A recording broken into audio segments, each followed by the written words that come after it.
I was working New York City Department of Sanitation at the time. I was a supervisor. I was assigned to Lower Manhattan, West Side. In 9/11 on Tuesday morning, I happened to see a lot of people looking up, pointing, and when I stopped my car and got out, I noticed that one of the buildings was on fire. That's what it looks like at the time. So I heard people talking, yelling, saying what really happened was they thought that we were attacked. Nothing came over my car radio at the time, being in a city vehicle, because I'm not on the same radio band as the police or the fire department. So what I did was radioed in, told them what was going on, that the World Trade Center building was on fire and smoke was bellowing out. A few minutes later, I ran and I got a disposable camera from a small bodega store, and I started taking pictures of what was going on, thinking that they could use it later if they needed some kind of evidence about the fire, or if they needed the footage. Then, at that moment, the second plane had hit, and I did not see the plane because I was north on Canal Street, and it blew out 3 or 4 stories of the building with flames shooting out in my direction. I was pretty far away still. I was on Canal Street and 6th Avenue. But I tried to get a little closer with the car and me, but I only made it to, I think it was Duane Street and Greenwich, before I realized I should turn around and not get any closer, that none of my men were in the area. And I got a call that I had to retrieve all my men from the field and the women who worked for me and bring them back to the district in case we had to be recalled and do some kind of an operation, you know, to leave it open for the fire department, police department, ambulances, emergency rescue stuff.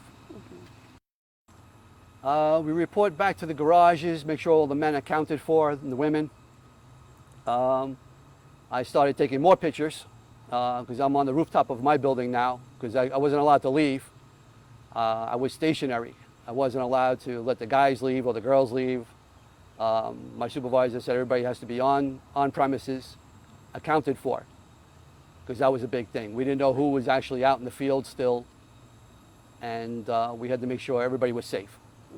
And then we stood by, and I just said I went on the roof, I took some more pictures, and I actually saw the buildings. The one building collapsed when I was over by Canal Street. And the second building collapsed when I was actually on the roof of the garage where I had worked on 14th Street. It was horrible. They actually collapsed straight down, which was designed that way, I found out later, so they would never fall.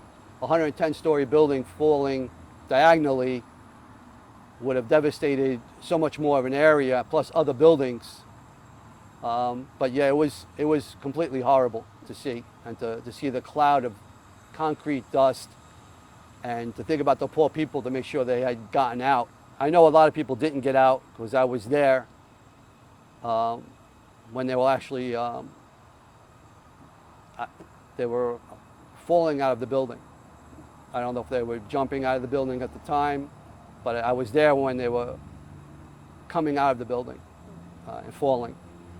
So I knew what was going on the whole time, and I just thought that, you know, your heart sinks to know that on a day like that, a Tuesday, you just, on a beautiful, sunny, no clouds in the sky day, that we were attacked, and it was just horrible.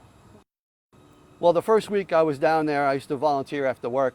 They had closed Manhattan down from 14th Street south. So I used to hitchhike with an ambulance or a fire truck or even the National Guard. And after work, they would bring me down and I'd work on the bucket brigade for 4 hours a day, working on the pile, trying to find if we can hear voices or find someone alive at the time, because we didn't know. My friend had lost, looking for his brother. He was a firefighter. So he went down with his father, who was a firefighter. And we all went down there in different areas to hopefully find out what was going on. But it was rough to see the people walk up West Street covered in ash, like they just came out of a volcano, and you know, trying to hand out things to help them on their way, and just trying to get them, you know, someplace where they could actually go, because they had no idea if the trains were stopped. Everything was stopped, so they were actually just walking, like right past us, and just I don't think they even knew where they were going. The cleanup operation, it was about 7 days later. I was told that I volunteered to work down there, and on the 7th day after volunteering, they told me I could work down there. I was in charge of 45 dump trucks, sanitation dump trucks. So they made me what they call the hauling coordinator. So I was in charge of the 45 dump trucks, and there was a whole other cleaning operation, which was in charge of men that were sweeping the streets, and women who were actually out there with mechanical brooms and flushers and buckets from Home Depot, and just shoveling everything into piles and putting things into dumpsters. The reaction of people actually keeping the knowledge of 9/11 still in everybody's hearts is important. We should never forget what happened. It's part of our history. When you lose almost 3,000 people in one day, that's something that should never be forgotten. And we lost more first responders now than the 3,000 people we originally lost that day due to all the different cancers. That's something that, you know, people don't even know who Al-Qaeda was. You know, you ask someone now, they don't even know who Osama bin Laden is. And they didn't know about the hunt for him and how many years it took, why we went to war in Afghanistan to begin with. So it's important.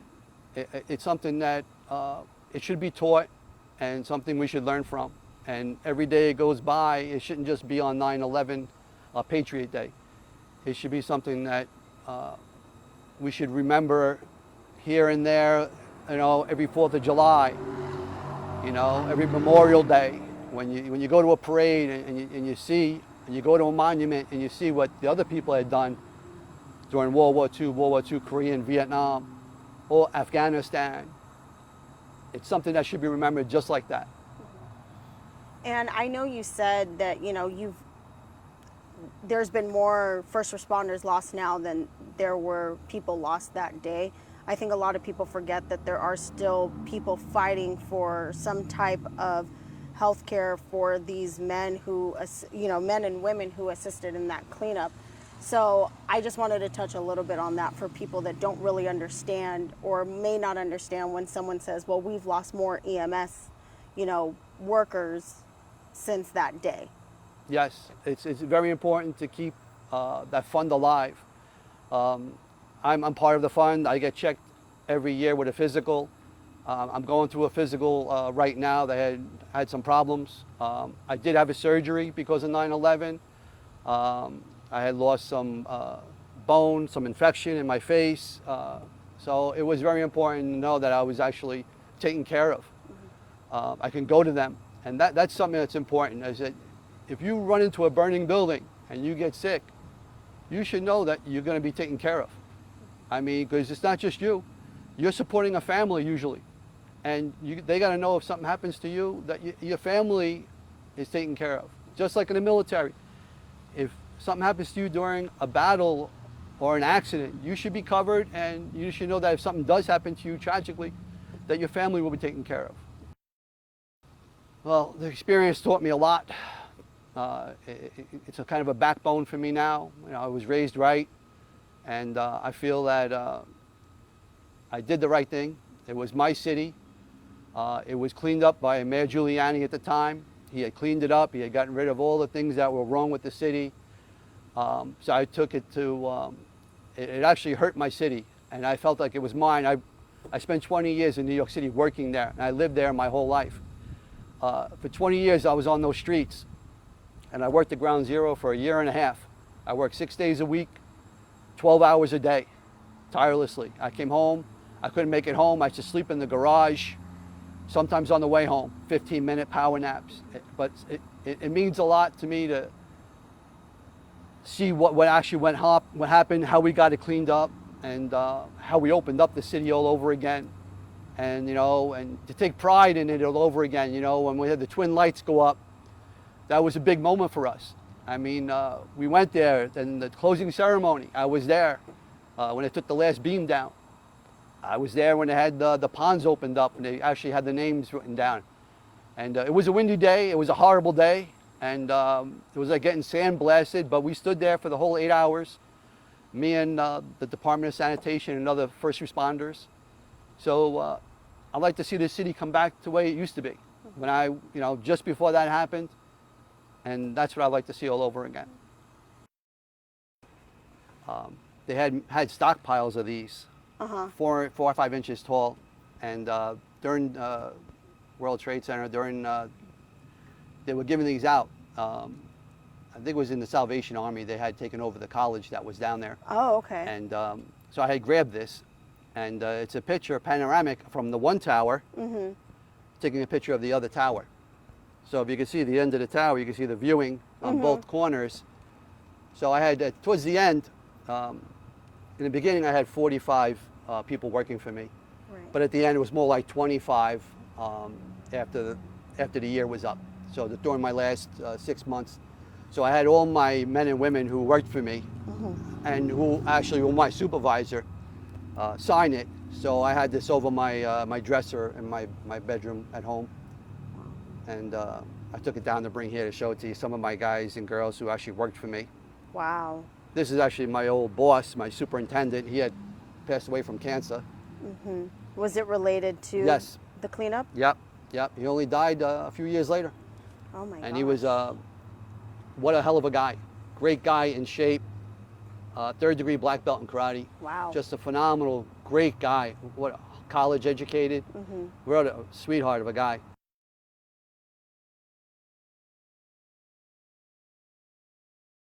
The year was up.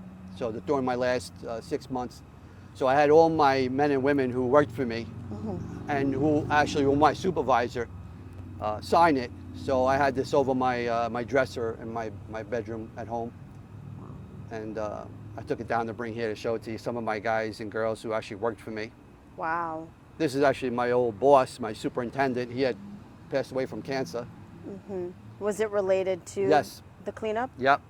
He only died a few years later. Oh my god. And he was, what a hell of a guy. Great guy, in shape, 3rd degree black belt in karate. Wow. Just a phenomenal, great guy. What, college educated. What a sweetheart of a guy. And we got along great. And that. They weren't yes, like, yes. oh, okay. And this is the actual hard hat I had worn. You'll see a McDonald's sticker on the front because McDonald's was down there for a while.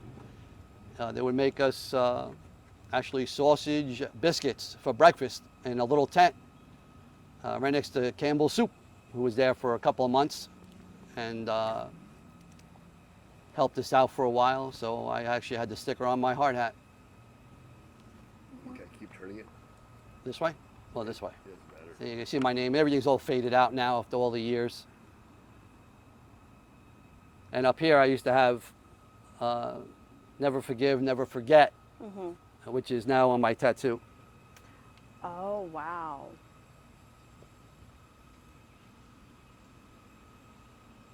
But it's all faded out now. But Did you write that or did someone else write that? no, I had wrote it. Okay. I had wrote it. I had put it down there. And And then this was... this is a shadow box my wife made for me from Oh, stuff okay. that came from Ground Zero. That's my my badge, actually my ID badge. The guys I worked with actually made that up for the guys who worked the Department of Sanitation. You're only allowed to wear that if you actually worked there. Then the fire department flag and a button. And then this flag is from the closing beam ceremony at Ground Zero. You'll see it in some of the books and stuff like that. They had chopped down the last beam and only the first responders were down the bottom, the 6 stories down. And when they cut the beam down, when we left, they actually gave everybody who was there a flag. So that is the original flag. That was, And that's pretty much it for that.